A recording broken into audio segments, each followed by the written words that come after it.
Nagtiwala si Agriculture Secretary Proceso Alcala na isang paraan ng investigasyon para mabigyan ng solusyon ang problema sa industriya ng bawang. Kasabay nito ang pagtanggi ng kalihim sa kanyang pagkakasangkot sa garlic smuggling. Narito ang ulat ni Jade Miguel. Itinanggi ng kalihim ng kagawaran ng pagsasaka na si Proceso Alcala ang kanyang pagkakadawit sa pag-i-issue ng import permits sa isang garlic cartel. Ayon sa kagawaran, ang investigasyon na kinakaharap nila ngayon ay isang oportunidad na mabigyan ng solusyon ang problema nila sa industriya ng bawang. The Department of Agriculture considers the investigation and the process as an opportunity to finally address the problem and to fully implement the reforms that we have introduced to protect the local garlic industry against unfair trade practices. Kahapon lamang ay nagsampa ng formal na reklamo ang National Bureau of Investigation sa mahigit 100 opisyal ng gobyerno, kabilang dito ang mga nasa Bureau of Plant Industry o BPI na isang attached agency ng kagawaran.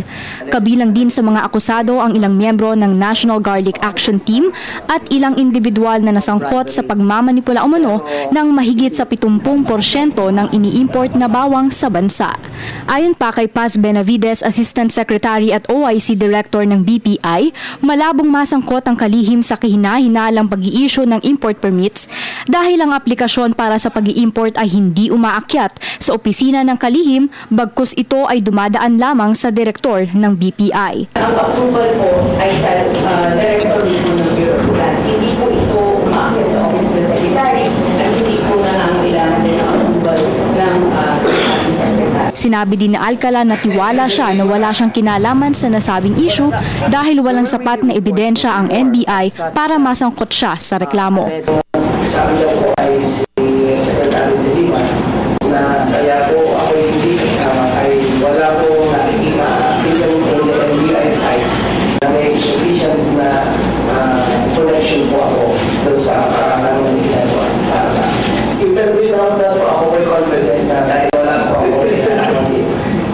Matatandaan na noong nakaraang taon, pumalo sa 300 piso ang halaga kada kilo ng imported na bawang mula sa presyo nito na inaabot lamang ng 60 hanggang 90 pesos kada kilo.